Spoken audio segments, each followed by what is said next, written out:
معاملہ وہی ہے، مطالبہ پرانا ہے اور مسئلے کا افغان طالبان کو بھی اچھی طریقے سے علم ہے کہ مسئلہ کیا ہے اور یہ مسئلہ حل کیسے کیا جا سکتا ہے۔ اب ظاہر ہے کہ حل پاکستان کہتا ہے کہ افغان طالبان کے پاس ہے۔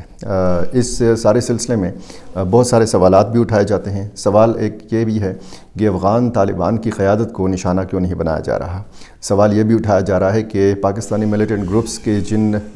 کمانڈرز کے حوالے سے، جن لیڈرز کے حوالے سے بتایا جاتا ہے کہ جناب وہ افغانستان کے اندر موجود ہیں، ان کو اب تک نشانہ کیوں نہیں بنایا جا سکا۔ تو ظاہر ہے کہ یہ ٹھکانے بھی بدلتے رہتے ہیں، یہ ان کے بنکرز یا ان کی جو چھپنے کے مراکز ہیں وہ ایک تو نہیں ہے۔ اور ظاہر ہے کہ جب جنگ ہوتی ہے، جب فضا میں پاکستانی ڈرونز پھر رہے ہوں، جب پاکستانی جیٹ طیارے پھر بھی رہے ہوں اور مختلف جگہوں پہ وہ فضائی کارروائیاں بھی کر رہے ہوں، بمباری بھی کر رہے ہوں، پاکستانی ہیلی کاپٹرز بھی مختلف مشرقی صوبوں میں دیکھے گئے ہوں، تو پھر ایسے میں یہ کہنا کہ جی یہ تمام قائدین جو ان کے ہیں یہ ایک ہی جگہ پہ اور پرانی ہی جگہوں پہ چھپے بیٹھے رہیں گے، آرام سے سکون سے بیٹھے رہیں گے، تو ظاہر ہے کہ یہ اس طرح تو نہیں ہے۔ یہ ٹھکانے بدلتے رہتے ہیں اور یہی وہ ایک وجہ ہے کہ جس کی وجہ سے پاکستان نے کہا ہے کہ پاکستان کی جو کارروائیاں ہیں، جو آپریشن ہے وہ جاری رہے گا اس وقت تک جب تک اہداف حاصل نہیں کیے جاتے۔ اب اہداف کے حوالے سے ایک تو پہلا ایک آپشن یہ ہے کہ افغان طالبان خود یہ کہیں کہ ہم لا تعلق ہیں، ہم پاکستانی ملیٹنٹ گروپس کے ساتھ ہمارا کوئی تعلق نہیں ہے اور ان کو اب آئندہ نہیں جانے دیا جائے گا افغانستان سے پاکستان کہ وہ حملہ کریں، اور ان کو اسلحہ لے کر پھرنے کی اجازت نہیں ہوگی، ان کو وہاں پہ ٹریننگ کیمپس چلانے کی اجازت نہیں ہوگی، ان کو وہاں پہ پاکستانی ہوں یا افغانی جوان ہوں ان نوجوانوں کی بھرتی کی اجازت نہیں ملے گی۔ اور یہ پاکستان چاہتا ہے کہ یہ افغان طالبان کریں اور قابل تصدیق اس کے ثبوت بھی فراہم کریں، ایسا نہ ہو کسی زبانی جمع خرچ سے کام چلایا جائے اور پھر وہی صورتحال ہو اور پاکستان کے اندر حملے ہوں۔ اب پاکستان کے اندر جتنے بھی حملے ہوتے رہے ہیں اب وہ سارے نتی کر دیے گئے ہیں افغان سرزمین کے ساتھ۔ باقاعدہ پاکستان کہتا ہے کہ جو بڑے حملے ہوئے ہیں اس میں شواہد ایسے ملے ہیں، ثبوت ایسے ملے ہیں کہ افغان سرزمین کے استعمال کی اس میں جو ہے وہ باتیں سامنے آئی ہیں۔ تو یہ ساری صورتحال جو ہے افغان طالبان کے اوپر یہ دباؤ بھی ڈل رہا ہے اس ساری صورتحال میں، اور افغان طالبان وزیر خارجہ ان کے امیر خان متقی ہوں، وہ بھی مختلف دنیا کے جو وزرائے خارجہ ہیں، جو عہدیدار ہیں، ان سے رابطے کر رہے ہیں، اور اسی طرح روس کی بھی کوشش ہے کہ دونوں ملک آپس میں افہام و تفہیم کے ساتھ مسئلے کا حل ڈھونڈیں۔ سعودی عرب کی بھی کوشش ہے، اور دوسری طرف اگر ہم دیکھیں تو خطے میں جو کشیدگی ہے اس میں اضافہ ہو رہا ہے۔ ایک طرف ایران والے معاملے پر اسرائیل اور امریکہ کی طرف سے کارروائیاں جاری ہیں، ایران کا جوابی جو سلسلہ ہے وہ بھی چل رہا ہے، اور مشرق وسطیٰ میں جہاں جہاں پہ امریکی اڈے ہیں، اور پھر اسٹریٹ آف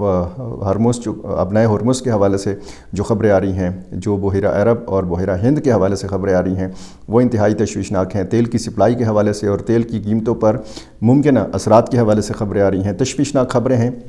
ظاہر ہے کہ ایسے میں پھر جب اتنے زیادہ محاذ کھلے ہوئے ہوں اور پاکستان اندرونی طور پر بھی ایک جنگ کا سامنا کر رہا ہے اور پاکستان کی سرحدات کے اوپر بھی اس طرح کی صورتحال ہے۔ آپ ایک طرف دیکھیں مشرقی سائٹ پہ دیکھیں تو ہندوستان کے ساتھ پاکستان کے تعلقات کی نوعیت پوری دنیا جانتی ہے، اور پھر مغربی سرحد افغانستان کے ساتھ، اور پھر ایران والی سرحد وہاں پہ آلریڈی جنگ مسلط ہے، اور پھر ہماری جو سمندری حدود ہیں ان سمندری حدود کی بھی انتہائی اہمیت ہو جاتی ہے، اور پھر فضا میں آپ دیکھیں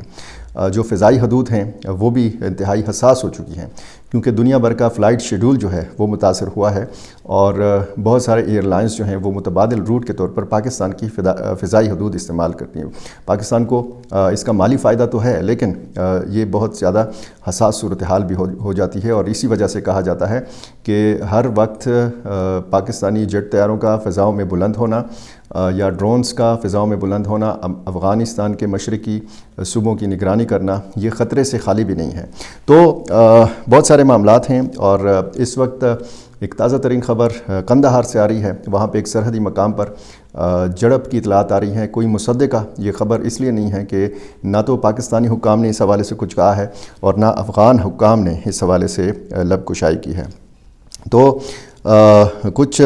ایک خبر افغان طالبان فورسز کی طرف سے محمد کا جو سرحدی علاقہ ہے یہاں پہ بتایا گیا ہے کہ ایک مقامی آبادی کو نشانہ بنایا گیا ہے. 3 افراد زخمی ہوئے ہیں اور یہ مارٹر گولہ گرا ہے افطاری کے وقت, اور اس سے بتایا گیا ہے کہ یہ 3 زخمی جو ہیں ان کو پشاور کے لیڈی ریڈنگ اسپتال پہنچایا گیا ہے. بکا خیل کا علاقہ ہے بنو,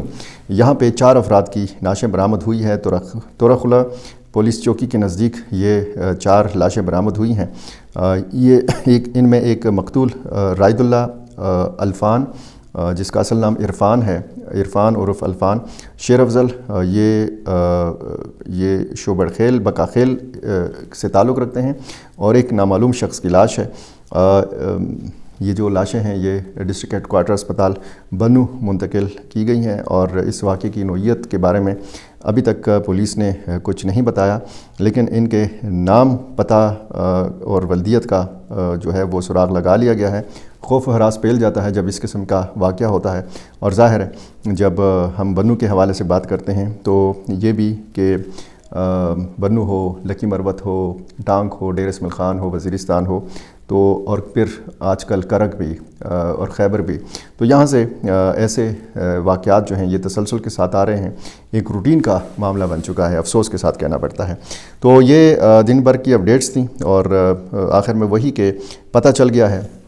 کہ افغان وزیر اعظم زندہ ہیں. وہ بات بھی کر لیتے ہیں, وہ رابطہ بھی کر لیتے ہیں, ان کی ملیشیا کے وزیر اعظم سے بات بھی ہوئی ہے. شیخ ہیبت اللہ اخندزادہ کا تو پتہ نہیں ہے وہ اس سارے معاملے پہ کیوں خاموش ہے. جیسے پاکستان کے وزیر اعظم شہباز شریف نے تمام سیاسی پارلیمانی جو لیڈرز ہیں ان کا ایک اجلاس منعقد کیا, ایران والے معاملے پر بریفنگ ان کو دی گئی, افغانستان کے ساتھ جو معاملات ہیں ان حوالوں سے بریفنگ دی گئی, بتایا گیا کہ کون کون سے ملکوں کے دورے کیے گئے, کس کس ملک کے ساتھ ہمارے تعلقات کی کیا نوعیت ہے, کون سے سپر پاورز ہیں اور کون سی بڑی طاقتیں ہیں کہ جن کے ساتھ پاکستان کو تعلقات کا توازن رکھنا پڑ رہا ہے. بتایا گیا اس بریفنگ میں کہ کیسے کئی مرتبہ افغان حکام سے ہم نے رابطہ کیا, مذاکرات کیے, وفود بھیجے, ملاقاتیں وہاں پہ ہوئیں, دورے ہوئے وزیر خارجہ کے, وزیر داخلہ کے, نمائندہ خصوصی برائے افغانستان محمد صادق خان کے, اور کیسے ان کو بار بار ثبوت فراہم کیے گئے, کیسے مختلف واقعات کے حوالے سے ان کے ناظم الامور کے سامنے احتجاج کیا گیا. یہ ساری چیزیں رکھی گئیں ان کے سامنے. اور جیسے army chief field marshal Syed Asim Munir اگلے مورچوں کا دورہ کرتے ہیں, کل وہ وانا وزیرستان جنوبی وزیرستان گئے تھے, وہاں پہ انہوں نے جوانوں سے اور افسروں سے ملاقات کی, اس ساری صورتحال کے حوالے سے انہوں نے بات کی. یعنی پاکستان کی قیادت اس حوالے سے آپ کو ایکٹیو نظر آتی ہے. لیکن دوسری طرف آپ دیکھیں افغان قیادت جو ہے یہ پتہ نہیں کہاں سے یہ بندے ہوئے ہیں, ان کی زبانوں پہ بھی مہرے ہیں, اور ان کے اگر بیانات بھی آتے ہیں تو وہ جیسے نائب ترجمان کا بیان آ گیا, کسی وزارت کا کسی محکمے کے نائب ترجمان کا کوئی دوسرا بیان آ گیا اور وہ پاکستان کے خلاف. تو اس قسم کے بیانات جو ہیں ظاہر ہے کہ ایک تو غلط فہمیاں مزید بڑھتی ہیں, اور دوسرا اعلیٰ عہدیدار خاموش ہیں. ملا یعقوب مجاہد کوئی مطلب ان کو بھی چپ کا روزہ لگا ہوا ہے. سراج الدین حقانی کا بھی کبھی اچھا کبھی برا بیان آ جاتا ہے, لیکن اس معاملے کے اوپر کہ اس معاملے کو ٹھنڈا کیسے کیا جائے, پاکستان کے جو تحفظات ہیں ان پر بات نہیں ہو رہی. شیخ ہیبت اللہ اخندزادہ آرام سے سکون سے کہیں پہ بیٹھے ہوئے ہیں, یا اگر بیٹھے نہیں ہیں تو کہیں ایک جگہ سے دوسری جگہ منتقل ہو رہے ہیں. لیکن پاکستان کی پالیسی واضح ہے کہ اگر وہاں پہ طالبان رجیم نے چینج ہونا ہے تو یہ افغان طالبان کا فیصلہ ہے. اور باقی ان سارے معاملات کے حوالے سے ہماری اور آپ کی مشترکہ نظر رہے گی. آخر میں وہی کہ میرا چینل آپ نے ابھی تک سبسکرائب نہیں کیا, یہ کر لیجیے, مجھے اپنی رائے سے ضرور نوازا کیجیے. بہت شکریہ.